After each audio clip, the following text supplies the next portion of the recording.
Good evening. I have the pleasure of being with Offa, Maura, and Gabriella Farron this evening to talk about the creation of this really interesting blend of coaching and schema therapy. I wondered whether we could start perhaps with Offa, you telling me a bit about your background and how you came to this idea. Thank you. My way to schema coaching was, I guess, it was my own way. I started as a clinical psychologist, and I was trained in more psychodynamic, relational psychoanalytic models. And as much as the depth there was fascinating. I found myself gravitating more and more towards models that sort of put goals at the center and focus. And so I started specializing in CBT, which then led me to schema therapy. And then, within the schema therapy world, where I became a trainer, a supervisor, over the years, I found myself yet again, enjoying very much working integratively because it's a beautiful model, but still feeling like the model has so much to give. And not only to people who are suffering from mental health issues and various disorders, because originally, the schema therapy model has been created to treat personality disorders and complex trauma cases. This is such a great model, and together with colleagues, Gabriella, one of them, like we started developing these ideas of how to integrate the wonderful ideas of schema therapy with more traditional coaching strategy models and strategies. And this is how the schema coaching model sort of came to life Thank in the you. way that we're applying it, at least. That's interesting. Gabriella, how did you arrive at this merger of Um, two disciplines? mhm. Um, I I am a counseling psychologist by trade, and I'm also an advanced schema therapist, and a little bit, I think, similarly to Offa, actually. I was always interested how to reach people out there or or give an opportunity people out there who would maybe be, too shy to come to therapy, right? They just would like to, maybe it's a stigma in their culture. So they would prefer to come to a coach. And um, I know that the schema therapy framework is getting more and more exposure around the world. Like more and more people are interested in it. They can relate to it really easily. They once they read the basis of it in a book, which is user friendly. So it's not for clinicians because those are all available as well. Then they would be like, "Oh wow, I wonder what my schemas are. I can see all these modes in operation in my life." So maybe they would be a lot more familiar, just or favorable for them to reach out for coaching. And I think that's exactly what was that gave me the motivation um, to to enter this adventure with Offa and try to figure out what's the best way of merging them. Thank you. I'm fascinated to hear what the structure of the course looks like. How do you go about merging these two almost conflicting Hmm. um, approaches? What would I expect to see in this very new approach? Well, funny you should say that, because the way we conceive of it, we see them as complementary because I think that each of the models really brings something unique and important to the mix. Mm, And so if if the more traditional coaching strategies and concepts that we're applying bring structure and dedication to the idea of working towards achieving life goals, Mm, uh, defined in the broadest of ways, schema therapy really brings the depth to the work because coaching sometimes in a more, I guess, in an unkind way, sometimes is depicted as shallow or at working at superficial level, mm, whereas it might be, and it might be true for some, but especially when blended and integrated with schema therapies, concepts, and ideas, what you're getting is the best, what one is getting is the best of all worlds. You get the mm, structure and the rigor, the goal-orientedness of coaching, together with the depth of the engagement of the schema theory and the schema practices. So that's mm, generally speaking. Specifically in terms of the training course, so it's a journey, right? Our course now consists of 21 days or sessions, 4 hours each, and we take the students through a journey, and the journey really starts with getting to know what's the model about, right? The theory, the clinical theory, or the I would say the intervention theory. What is schema therapy about? What is schema coaching about? What's the difference between schema therapy as a model and the schema coaching as a model? That we make it very, very clear what it is and what it is not.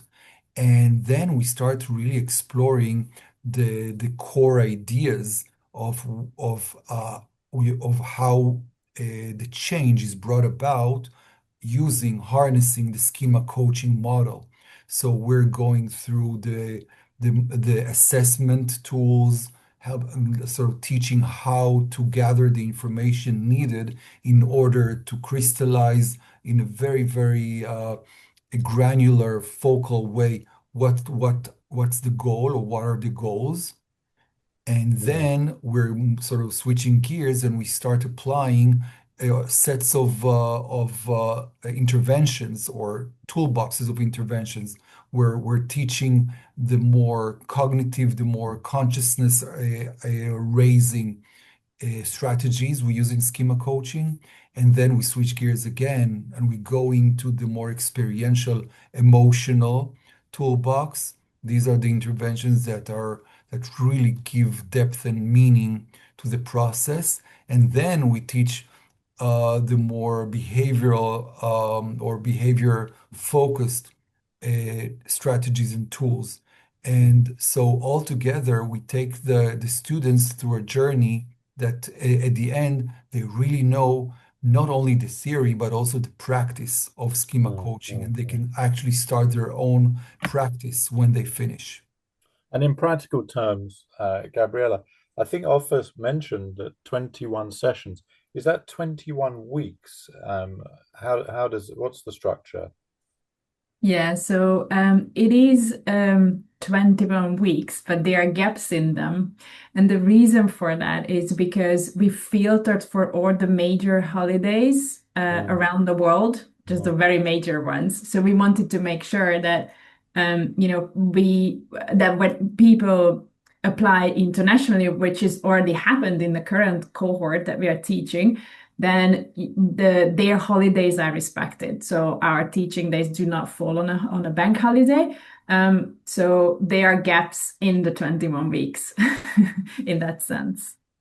and is it also important to think about that time a week because some of the work would be fairly intense, I imagine. Can you talk about why you decided to have that structure? Mhm. Is there a lot of homework, intensive work that you have to undertake individually or in groups away from the course? Mhm. Yeah, there's not masses of homework. We give homework out where we see that the cohort that we are teaching would benefit a lot from it. So Mm, I would say every single cohort would be getting different types of homework in a sense that we would be covering more of the content within the session, for example. mm, And then because that group needs that approach on that day, and then we would give a homework out if we feel that it would the cohort would benefit from it. Um, and I'm sorry, I forgot your second question. One was about The homework. second question was, you know, do you imagine that the cohort will be learning from one another, perhaps in a more effective way by having that week between your classes, effectively? Yeah, so we encouraging participants to form study groups Mm, and practice an hour and a half every week. It's usually because a practice session would be about 20 to 30 minutes if they want to try something specific, like a tool that we taught them that day. And if there's three of them on the study group, then what would be an observer, the one would be a coach, and then a coachee, and then they would switch. So it's usually mm, between an hour and a half. mm. And we were so surprised that they actually started to organize themselves even before we linked them with each other, because obviously we had to check all the confidentiality, Yes, yes. requirements, and had to make sure we can share information so they can set themselves up. And Mm. yeah, it's fascinating to see that. Well, I wonder if you could um, talk to how you might hold my hand if I had supplementary questions, or perhaps I wasn't finding myself progressing in the way I'd imagined. Are you easily contactable? Is it do you see it as a kind of an accessible relationship that we would have? Absolutely. I love this question because it's an opportunity to say something about the schema coaching approach. In the schema coaching approach, we actually model for the clients what it means to be like a safe attachment figure or a benevolent adult, being somebody who's accessible, there, positive, supportive. And so we don't only talk the talk, we really walk the walk and give the people in our training, our students, the experience of being held, like that hand holding you were described, you asked about in the beginning, is such a perfect metaphor for the kind of spirit and support that we give our students. And so we are available by mail, we're available for private consultations. We're going to have a drop-in hour, open for students to drop by and ask questions. And we're going to have like we're actually in the process of building this online hub, which will be an extension of the existing website of the academy. And so all of these things to put together, including those support groups, those training groups that the students have, really create some sort of an envelope, like an environment that's very facilitating of growth and learning. And let's not forget about the fact that we start every single session with, opening up the floor for questions. So they know by now, soon enough in the course that we're going to start with that question. Do you have any questions, concerns, whatever, observations about last week's teachings? And they usually take an advantage of that, and they Yeah. know it's there. So I think that's also a really holding way of like taking care of our students. Right. So it seems to me, offer that the course has this huge, wide appeal. Who do you think this course is for? Oh, that's a great question. I would say that if how should I say? People are sort of born to be uh, working within the change promoting or change enhancing professions. It's a kind of a calling. One does not just become a coach, usually for practical reasons. I mean, of course, there are practical elements in the equation, but usually it's a kind of a calling. And so if you are the kind of a person to whom, friends in the close circle turn to for advice and for help, you're the one, who somebody's usually picking up the phone to talk to, you know who you are. And if you are one of those, then this course is definitely for you because you can actually take this skill set and make it into a lifelong profession. So I think that it's a kind of a self-selection kind of a process. You know who you are if you are one, and our job is to provide you with the professional skill set to actually sort of make it into a profession.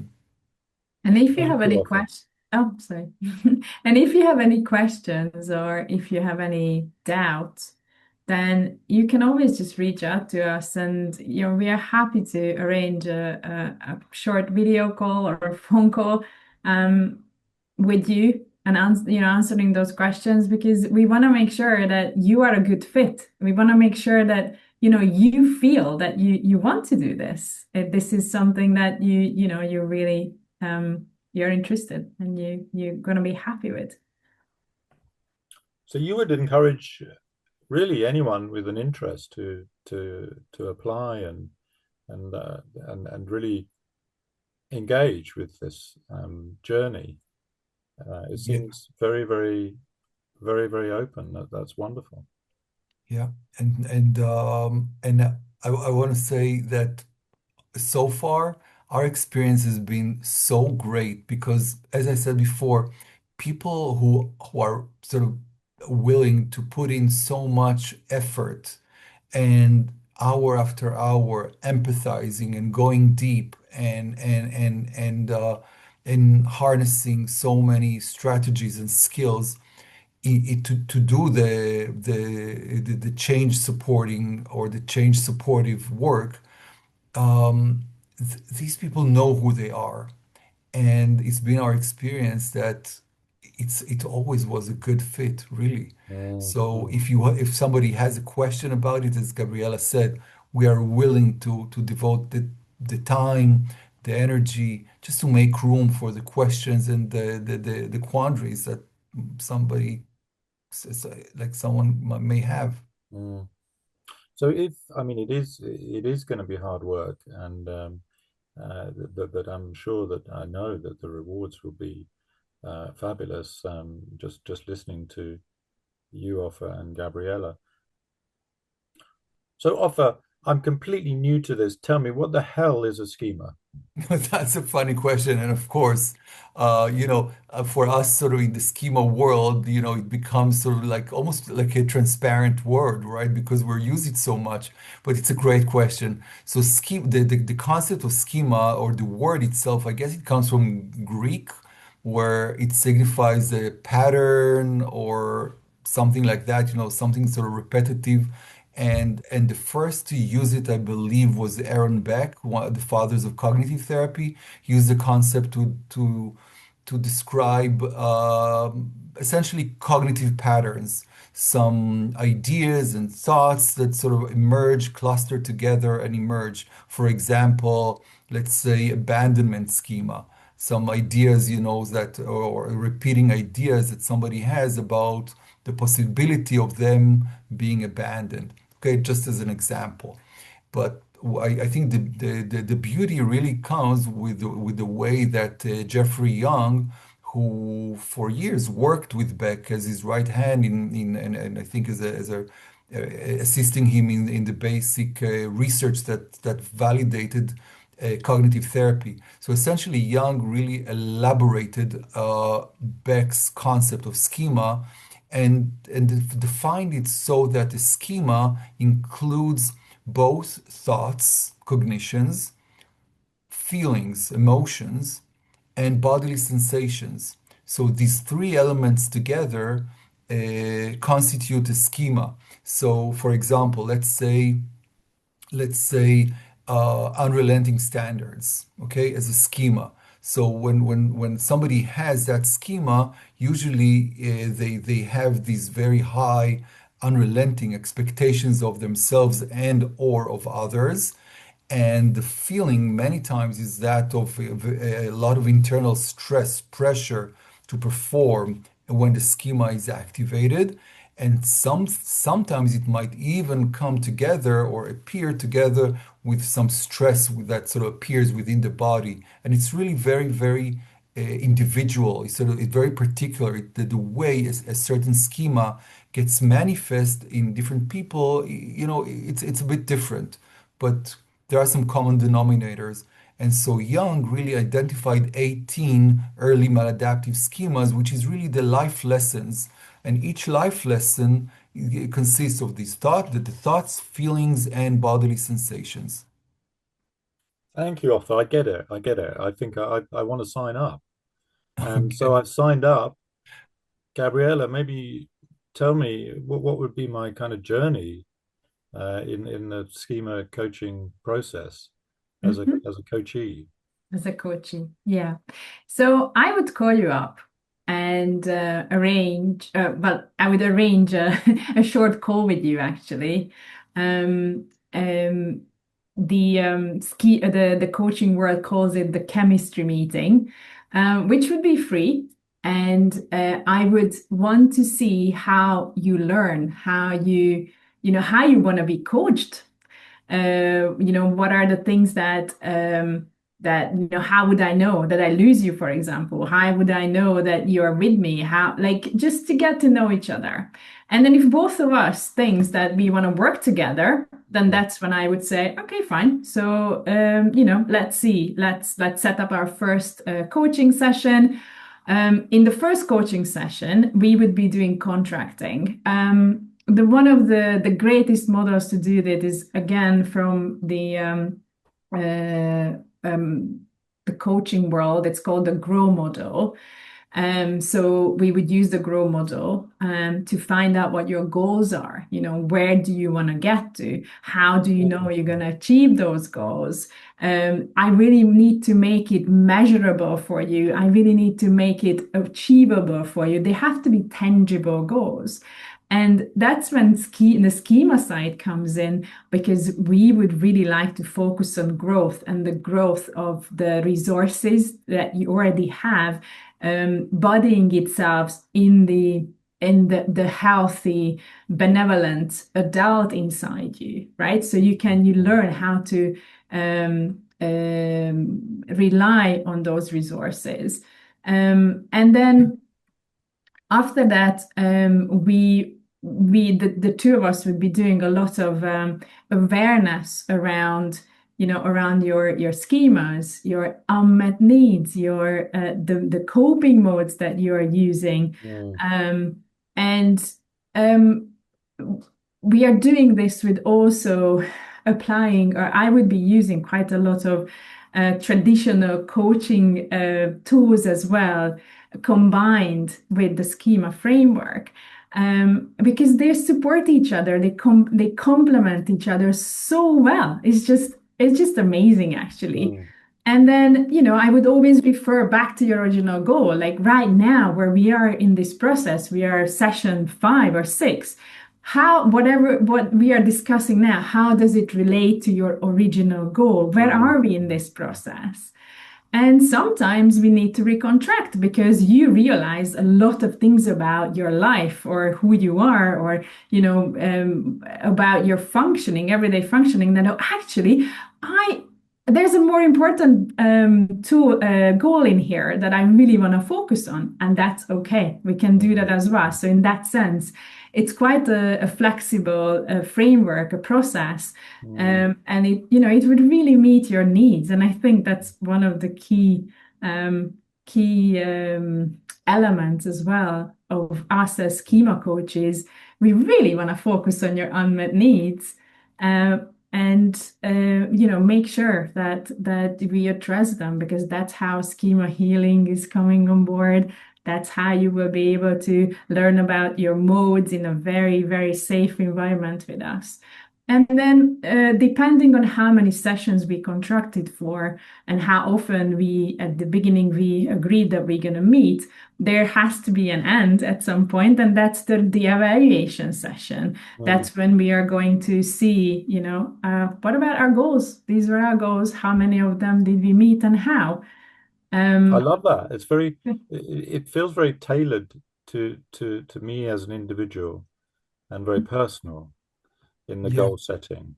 Yeah, and I But, want to but jump in and maybe yeah, please chime in jump with in, with Ofer. uh and I really appreciate Gabriel. I love hearing you talking about your practice, right? Because it sort of gives a like a flavor of what it feels like to be working with you, with your empathy and your warmth. It's such an important part of the process because, it's like in the schema coaching model, we believe that without that basic safety that our coachees have, they can't go very deep, right? I mean, we share with one another. We could share with one another some basic information, but if we really want to do deep coaching work, there's got to be emotional safety in the room and or in the Zoom room, however one is working. And I Mm, think Gabriela, in the way you're talking about the process, you're really embodying the schema coaching spirit, and I really appreciate it.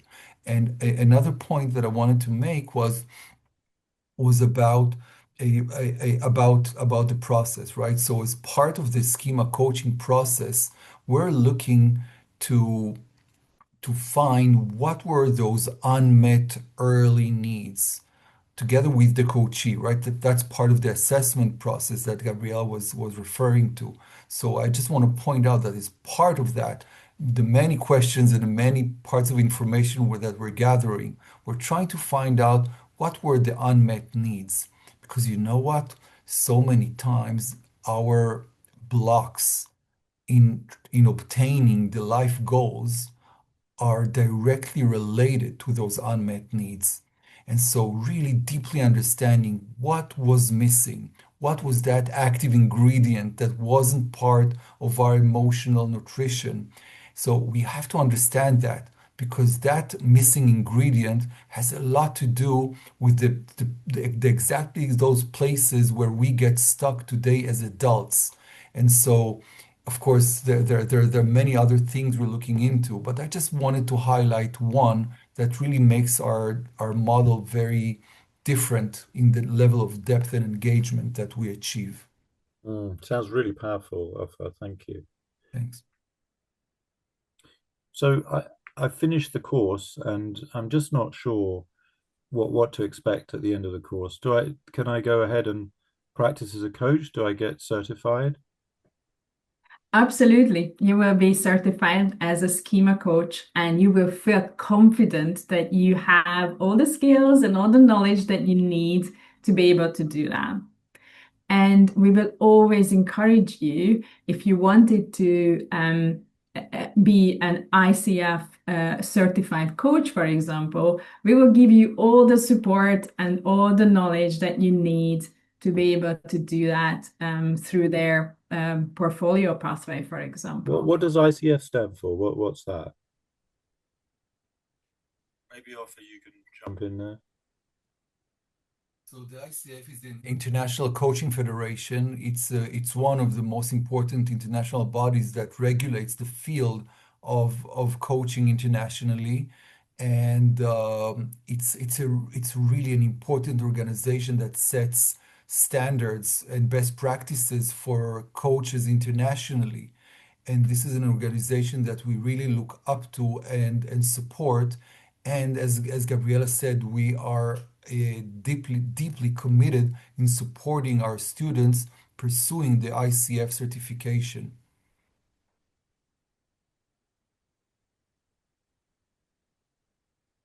Okay, I think that's great. Gabrielle, I think I have one more question, or maybe Ofer wants to take it. But I'm finished with the course. How can you help me further my career as a coach? Well, first of all, I will be very, very proud of you being a schema coach. And I will, or we will, Off and I will would like to keep you on our records. We are actually thinking about creating a new side of our website where you, as a successfully finished and ready to coach schema coach, will be we have a profile, and we would be able to refer people to you through our institution who are searching for schema coaches and being coached, and we would be supplying you with work, because we do believe that we're going to have a lot of people asking for help from all sorts of culture and countries and communities. And we would like to make sure that, we have schema coaches who we trained, because we are so proud of our problem and we know that it just works, that we will be just doing that. Offer? Yeah, I agree with 100%. The entire field of life coaching is booming, and I think that schema coaching has a very important role in promoting wellness for people who are really dealing with life issues and want to better themselves. So absolutely, that's something we're going to be doing through this channel as well.